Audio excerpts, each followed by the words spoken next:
就是看画面了。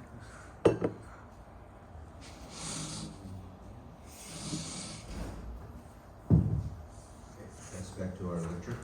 So we finished to talk about the symmetry, which is simple identity. That's nothing you're gonna do, and we call that E. And we also talk about the sigma, which is the reflection, and that would kind of mirror plan. Okay, so now let's dive into what are C. Okay, C is kind of a proper rotation axis.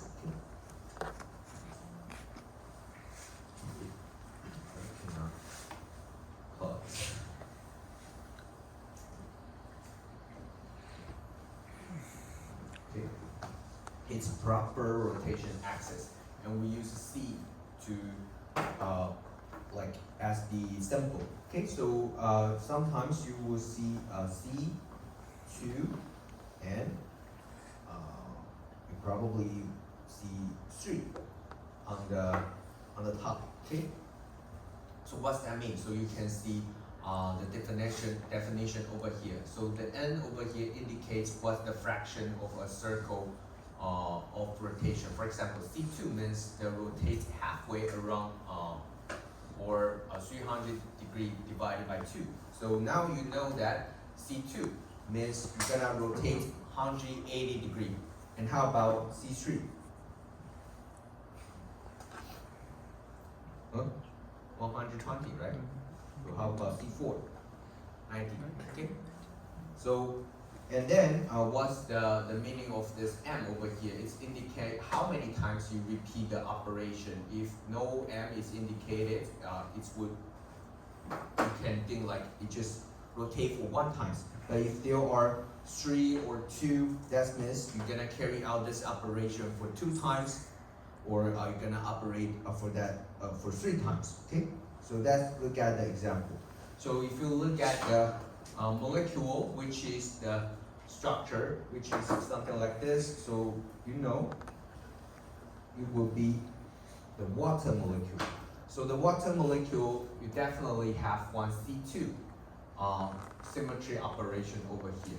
And why? Because now those two are the proton. You have a lone pair on the top, so it's banded. Okay, so the middle of that should be oxygen, and you can carry out C2 and to rotate the hydrogen 1 to hydrogen 2, and hydrogen 2 will become a hydrogen 1. Okay, so here are another molecule which is planar structure 1, and you know you can just simply rotate that like clockwise or counterclockwise. Okay, so you can operate for C3 for multiple time, and the C3 axis would perpendicular on the projector on the screen. Okay, and one thing you should know is for those two C3, you can operate that for 3 times. It will be the identity. Okay, so you will got the result exactly the same. You will rotate that back to the initial state. So C3 would equal to the identity. Okay, so it's not like super complicated. So let's come back to page 23, and the next sample should be S. And S is kind of improper rotation. And what's the meaning of improper rotation? So in this, it's actually combined 2 components in. You need to operate the rotation first, and then carry out the reflection. So let's look at the improper rotation first. So as I mentioned, the improper rotation will be the the rotation combine the sigma. Okay, and by the way, that should be sigma h. So before you guys know what are the sigma h is, so we probably need to come back to 27. This one. Okay, so here we assume we have one material or molecule that's like a planar structure. Okay, so you have a central atoms and you have additional neighbors around that. Okay, so you're forming a planar structure, and there are several symmetry like operation you can or symmetry symbol you can observe over here. So the one like a perpendicular to the string should be C4. You can just simply rotate like 90 degrees for this operation, okay, for the rotation. And then the mirror plane that are parallel to the principal axis. And what are the principal axes? The principal axis should be Cn, and the n with biggest value. Okay. So you also can observe there's another C2 over here, right? You can simply rotate like this direction. But the n value for that is smaller compared to C4. So we won't call this C2 as the principal axis. Okay? And you also can observe another C2 over here, by the way. So the principal axis should be the Cn with the highest value. Okay, we will call that principal axis. So now in this kind of material or molecule, the principal axis should be C4. And once you have the mirror plane that's parallel to the principal axis, and we will turn that vertical plane, and the abbreviation for that would be sigma v. Okay. And you also having another cases that will be sigma d, and the sigma d would pretty similar to sigma v, but that in that case it's not. If you look at this, that's what including two atoms. But sigma d, there's no atoms are included in. So the most different one should be sigma h compared to sigma d and sigma v. Okay, so those two you can regard them as a pretty similar category. Okay, those two are pretty similar. So sigma h should be the horizontal one, and that means your principal axis should be perpendicular to that specific mirror plane, and we will call that sigma h. Okay, as you can see over here. So the main takeaway over here is later on when we go through one flow chart to determine what's the point group of your molecule or material, the most important thing is you need to find out whether you have sigma h or not. Okay. So, as you can see over here, this is the flow chart we will carry later on. If you have the experience for looking at the point group, you can know that the flow chart, the most important thing is determining whether you have the sigma h or not. So the main takeaway over here is no matter, it's not so important you know to know which is sigma v or sigma d. It's not important, okay? So you just need to determine whether you have sigma h. If you don't have the sigma h, the rest of the species should be sigma v or sigma d.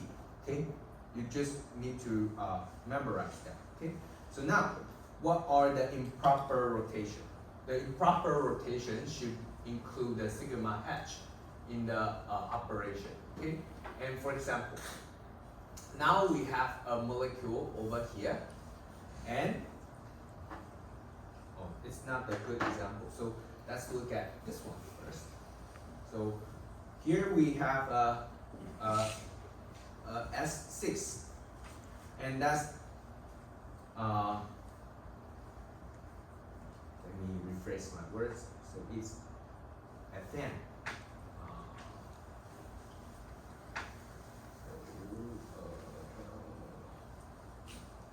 How can I draw that more easier way to make you guys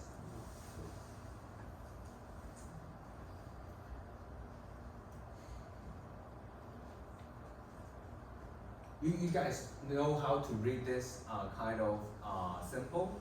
Yes? No? So actually, here's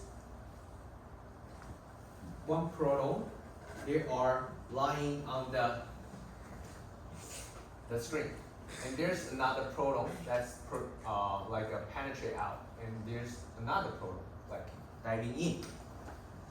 And at the bottom of this carbon, you're also having one proton penetration in and the other proton penetration out. So if you look at from this direction, okay, if your eye is looking down from this direction, something like this, okay, this is your eye, you will see this is the first carbon, okay? And how about the second carbon? At the back side, okay? So it will be something like this.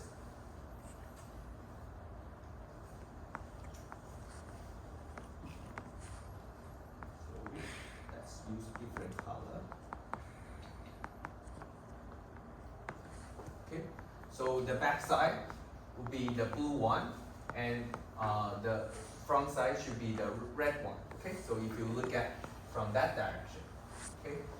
And then what are the S6 operation? So now you need to operate like rotate for what C6 is. How many degree you need to rotate? 60, right? Yeah. So after you rotate 60, what will happen for this atoms? It will come into the position over here, right? And then you are carry out a reflection, and that reflection is that specific mirror is perpendicular to your like principal axis. So after that, you will project.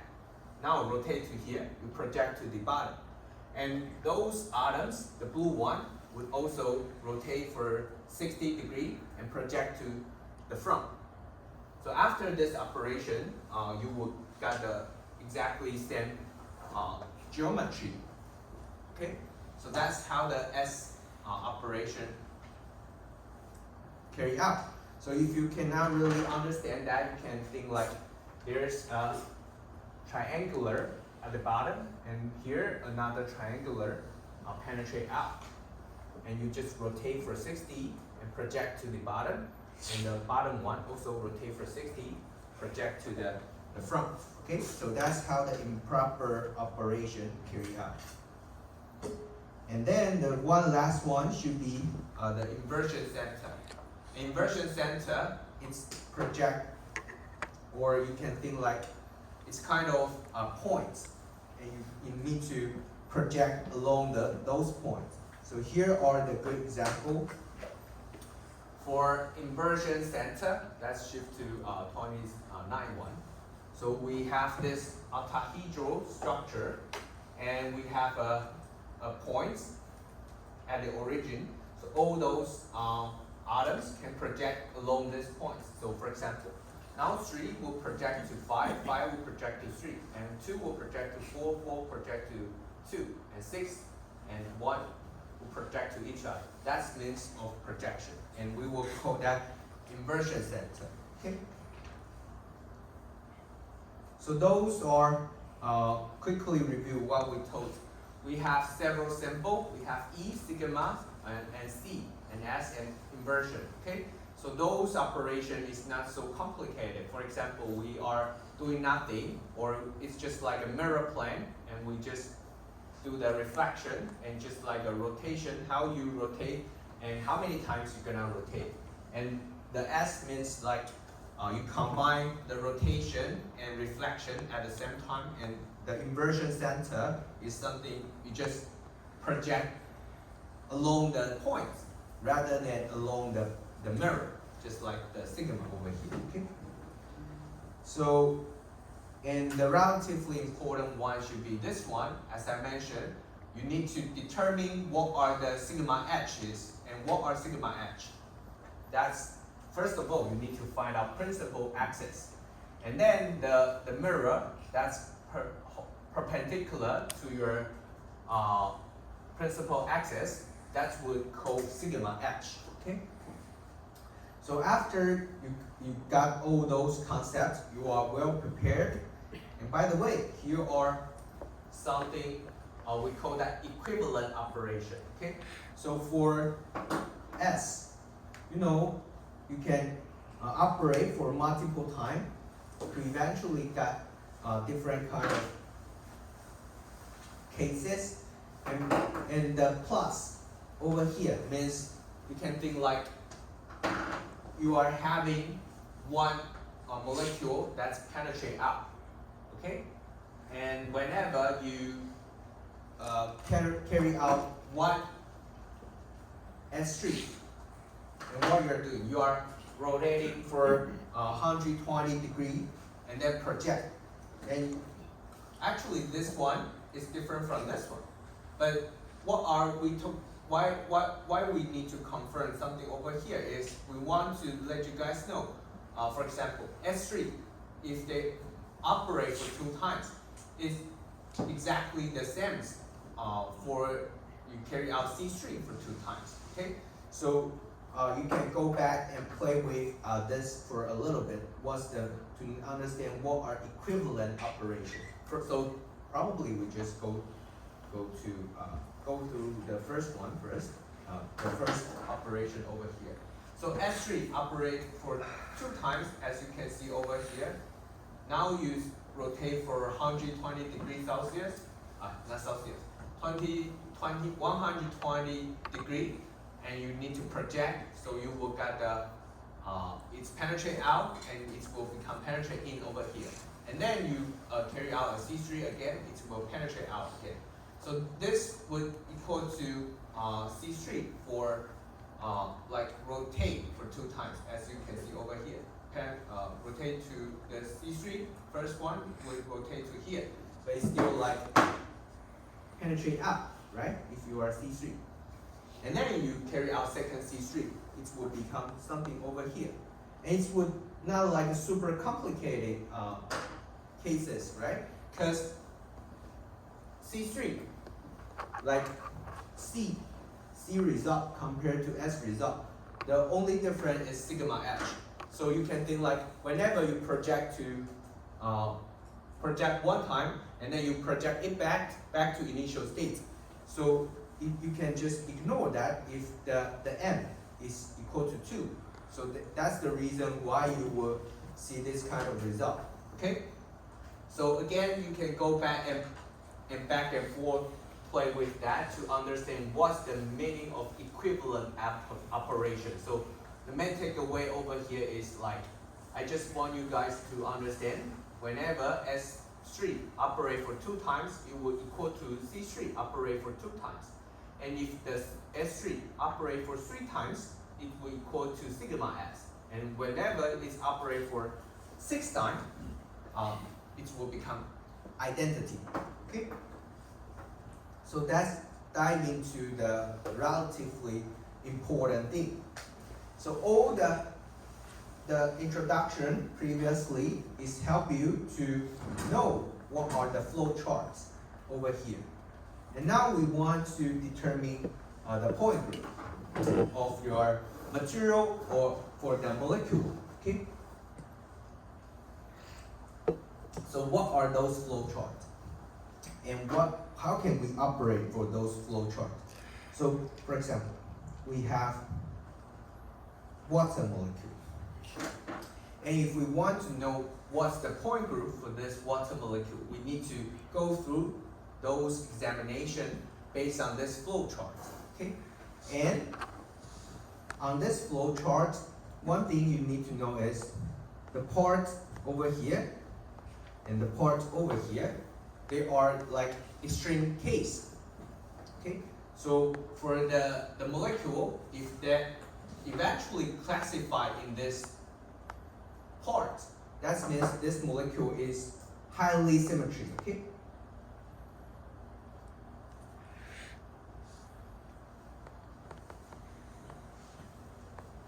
And if that is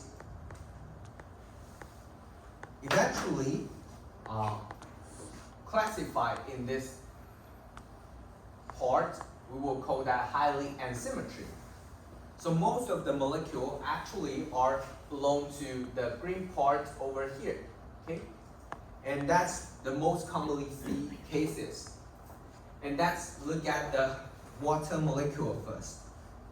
So, okay, probably we start from the highly symmetric one. So if you want to go through this flow chart, first of all, you need to determine your molecule is linear or not. So if you don't know what are the linear molecules, so here are the linear molecules. As you can see over here, nitrogen, oxygen, hydrogen, or carbon monoxide, or hydrogen iodide. Those are linear molecules. So whenever you have in the linear molecule, you need to divide them into this part. And in this part, we have two different categories. One of that is, it's not so clear, D infinity H and C infinity D. So you're gonna divide, those are the point group. And how can we determine which point group is correct one? So before you divide the linear one, you need to find out if they have inversion center or not. Okay? Once you are confirmed it's linear, you need to divide them into this category. Okay? So now, nitrogen, could we find out the inversion center or not? Yes. So what are those? It would D infinity H. And why it's D infinity H? Because where's the principal axis for this one? Should be something over here, right? And it's C infinity, right? And so you can also find out a sigma H for that, right? So for this kind of case, we will classify this as the D infinity H category, okay? And the other cases,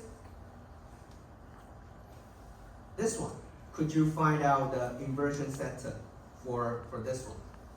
Here is hydrogen, here is nitrogen. Could I project at the central? You cannot do that, right? So you cannot find out any inversion center for those three. And could you find out the infinity, like principal axis? Yes, you can find out the principal axis. It's also C infinity. But could you find out the sigma H? Sigma H should be this one, right? Could you do the sigma H for this kind of molecule? We cannot do that, right? But could you find out sigma V for this? What are sigma V? Sigma V would be the one include your principal axis. And you can find out that. So we will define those molecules as C infinity V rather than sigma infinity H. So now you can get the sense if we define that as D, because there's no sigma H, you will define that as D. And if you have sigma H1, you will define that as C. Okay? Now you know the highly symmetric one in this part. And how about this part?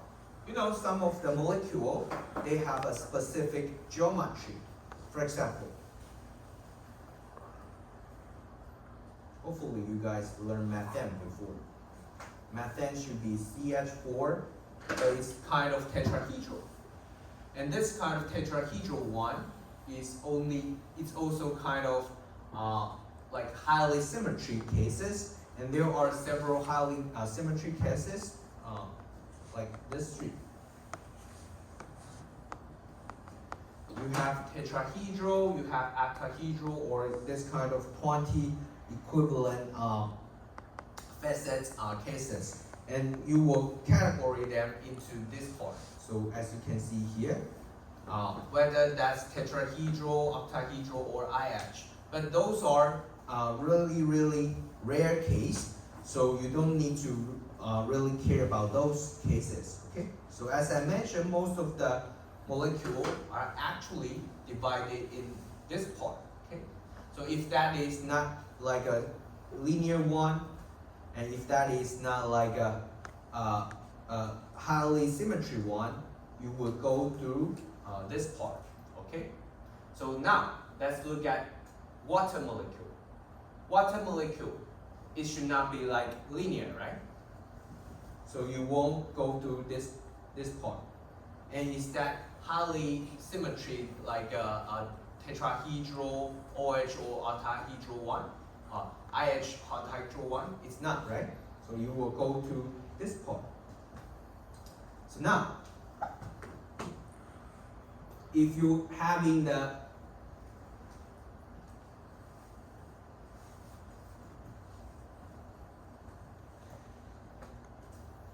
rotate, if you now they want you to determine whether you having the rotation axis for the water molecule. Do we have the rotation axis? Yes? No? Water molecule, we have the rotation axis or not? C2, right?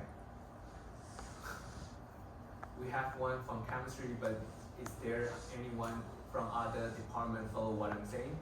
So you can determine how can we know it's C2 or not? It's C2, right? So hopefully you guys still remember this one is C2.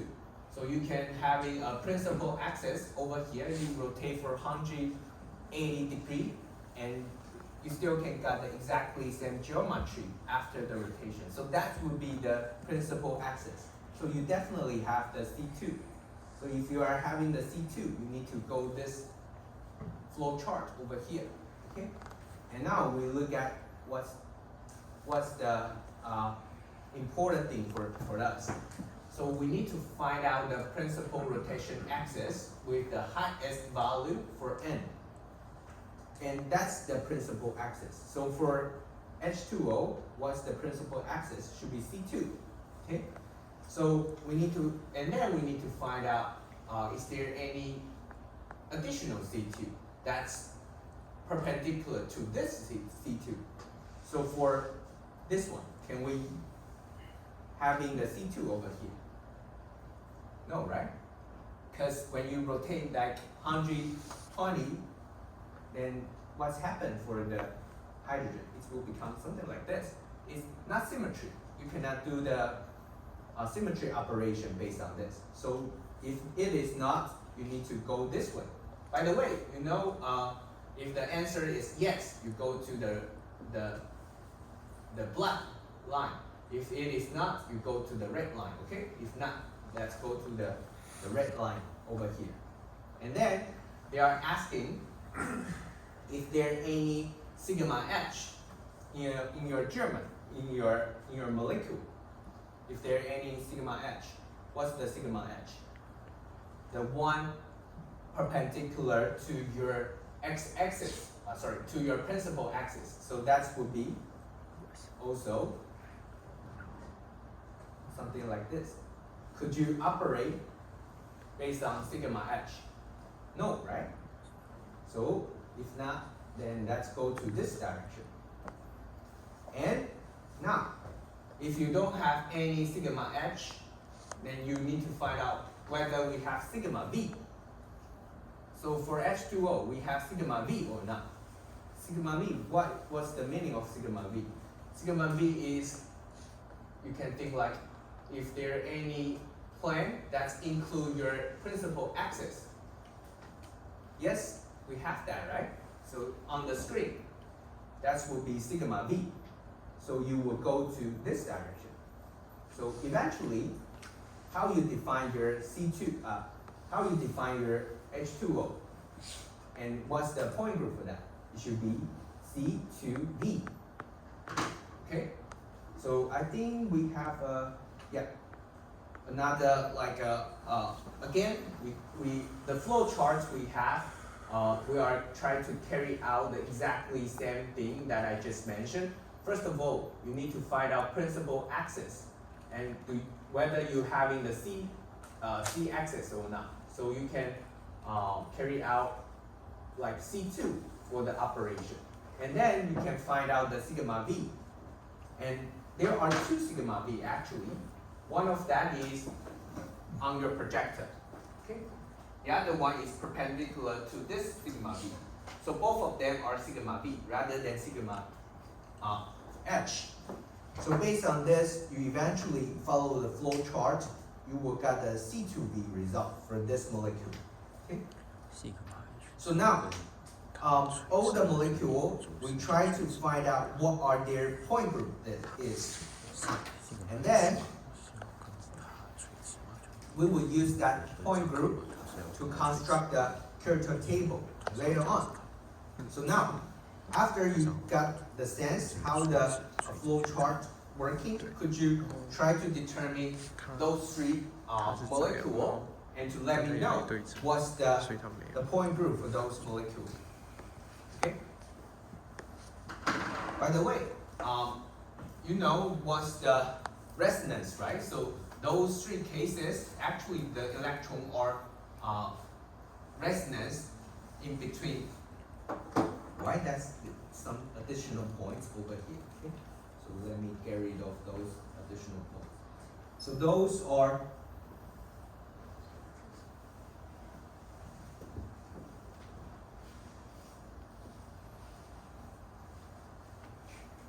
the structure for that should be something like this. And because those electrons can like resonance into your carbon. So actually you can think this molecular structure is something like this. Okay? That are exactly the same for those three oxygen. Okay? So if you are having the structure, you can think like you're having one triangle structure, and which is planar, and that's probably one material you have. What are the point group that is? So let's quickly practice that over here. So is that linear? It's not, right? So let's go through this part. And is that highly symmetry? No, it's not, right? So we need to go somewhere around here. Could we find out the principal axis for this triangular case? We can, right? So what's the principal axis for that? Should be C3, right? So it should be something over here. You need to having the axis which is perpendicular to the screen. So you have the C3, so you go to this direction. And then could you find out the C2 that's perpendicular to your principal axis? Could you? We can, right? So now you having the C2 over here. That makes sense, right? So if that is yes, then well, where we are going? We go to this direction. Could we find out sigma H? Sigma H, which is perpendicular to your principal axis. So could we find out that? Yes? No? Yes, right? We could find out the sigma H. So if we can find out sigma H, what that is, it will be D3H for this kind of point group. So this carbonate ions, we will call that D3H. So could you there are 4 molecules over here. So could you quickly practice for those 3 and let me know what the point group that is. Okay? I hope that's not like super complicated. And by the way, I could tell you I would definitely test this one eventually, ammonia. For example, later on we will focus more on water molecule vibration. And to let you know which kind of case you will see the Raman active or Raman peaks in your spectrum. And I would test you, how about if you consider ammonia? Okay, so if you cannot really get the sense how that works, go back and try to find out some open sources, and that will be pretty simple cases. And if I'm trying to use Raman spectroscopy to observe ammonia, how can I get the how can I make sure what's the stretching mode in your Raman spectrum? Okay. So could you let me know what's the point group for the ammonia? Where is the principal axis?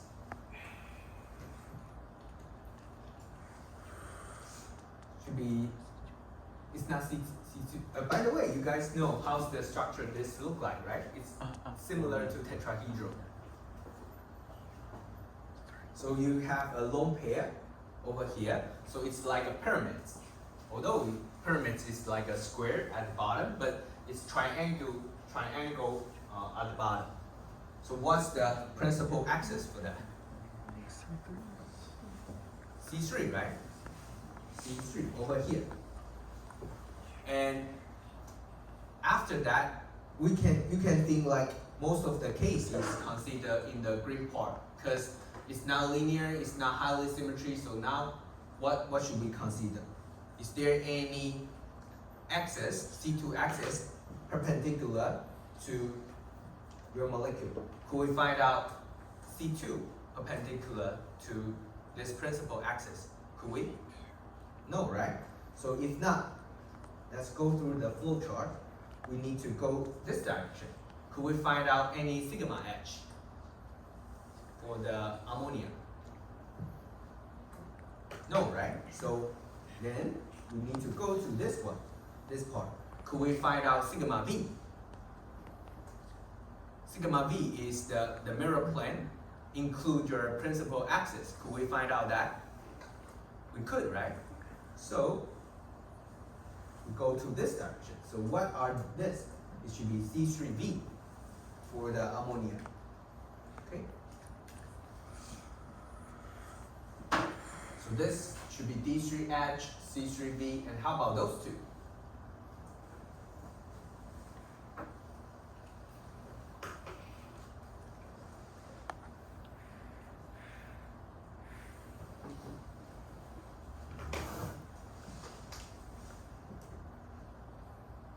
What's the principal axis for ethylene? C2, right? So we can find out several C2 in this case. Can find out somewhere over here. And we can also find out somewhere over here. And there's another one over here. Right? Okay. So now we have C2. We also have a perpendicular C2, right? And how do we have a sigma H? Do we? Yes. Yes, right. We have the sigma H. Thank you. So again, let's go through those flow charts. We have C2. We have sigma H.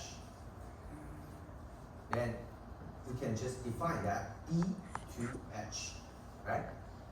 So now you can know how to use this flow chart. Where's that? In this case, this should be D2H. So that's the thing about this one. How about this one?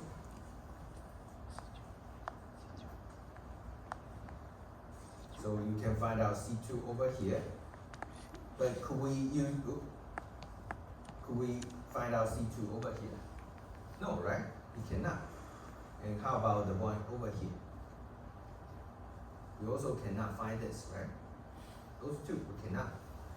Because you need to see this is fluoride over here, not the hydrogen, okay? So the only C2 we can find is this one. and this should be the principal axis. Okay, and could we find out the sigma h? No, right? And that's back to this flow chart again. If we cannot find out the C2, we need to go this direction. We cannot find out the sigma h. We need to go to this direction. And then we need to consider whether we have sigma v. Do we have sigma v? Yes, right? So that one should be on the projector, or the one perpendicular to your projector. You can find out 2 sigma v. One of that should be here, the other one should be over here. Okay? So there are 2 sigma v. So this one will be C2v. Okay? Let me write down all the E2h, and this one is C3v. This one E3h. Okay?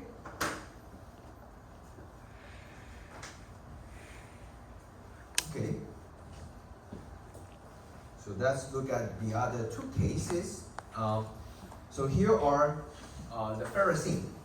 So the ferrocene, you can get 2 kind of case. One is staggered, and the other one should be eclipse. So those 2, if you look at from the top over here, and to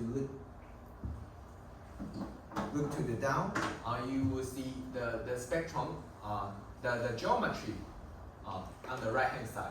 Okay? So based on this, you can try to carry out the operation, and you can find out what's the difference for those 2. So you can go back and practice to find out why this one is d phi d and this one should be d phi h. Okay, so it should be not like super complicated. So after this is 4:10. I think we still have several minutes, and so that now let me simply dive in why we want to find out the point group. Okay, so once you having the point group, so there are some table, we call that Cantor table. So for example, now for the water molecule,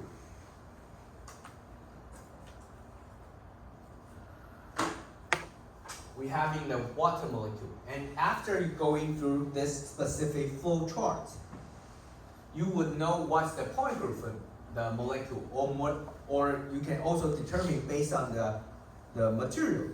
After that, already some chemists and mathematics scientists, they already construct something we call that character table.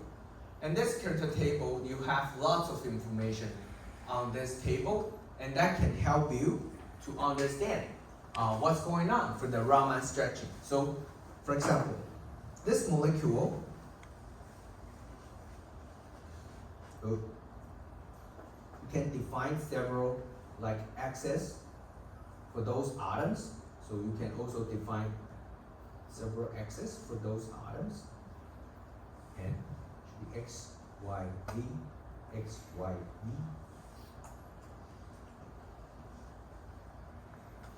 And now if you want to describe how the stretching is, for example, you probably will move along the axis for this hydrogen, and this one also moving for the axis, and for the oxygen is probably moving for the other direction.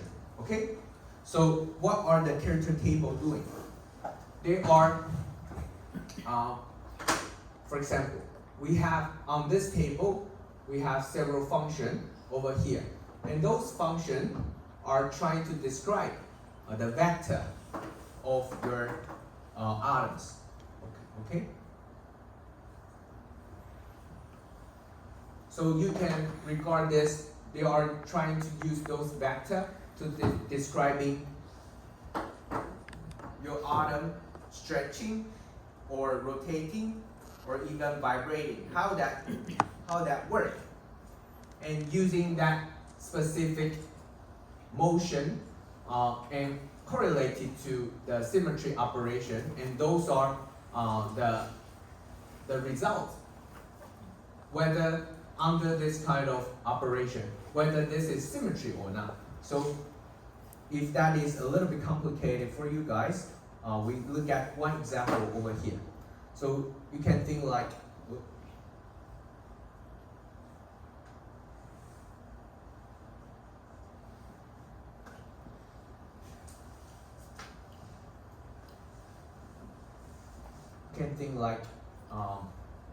if I'm having the z-axis, which is something like a vector over here. Is that a good example? Okay, so probably using x. Okay. So if I'm having the x vector over here, okay. So now what we are doing is we are using this to describe this vector, and we carry out the symmetry operation over here. And this is the symmetry operation for this vector after carry out those operations. Okay, so for example, if you are doing nothing, it's still symmetry, right? So your vector should still point to the specific direction, like down to your perpendicular to your projector. But whenever you carry out C2, this vector will become penetrate out. Okay, so we will use anti-symmetry to describe that, and that will be -1.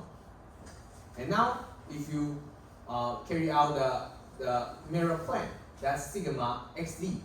And what's the meaning of sigma xz? That's the mirror plane that's cutting through this molecule. And after you carry out the symmetry operation, it's still symmetry, right? But how about YV? YV should be the one on the screen. So the x vector after this projection, it will become asymmetry because that vector will become penetrate out. So based on this description, you can understand now this table we are having, for example, if you are having the point group belong to this category, and they are using the vector to describing what's the specific result after you carry out those operations. So for example, the x vector, you will have those symmetry result or character result.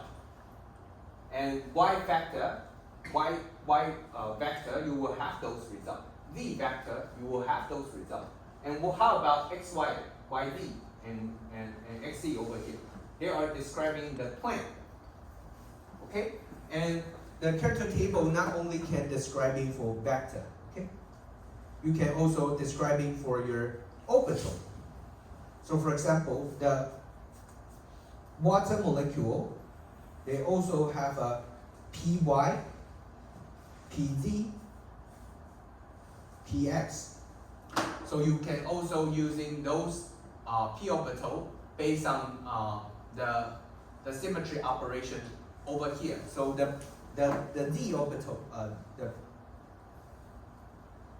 again, d, x, y. So the p orbital for the water molecule would be something perpendicular to your screen. And after those operations, that would be the exactly same x vector that I just mentioned. When you carry out C2, those knots will change the direction. If you know the wave function, you know that after the rotation, it will become an symmetry case. But if you are plotting reflection based on YV, this plane, it will be the symmetry operation. Okay, so it not only can be used for describing vector, you can also describing how the orbital distribute in the space. Okay, so let's have 10 minutes break, and we will come back to finish to talk about how can you use the character table to describing the Raman stretching, okay?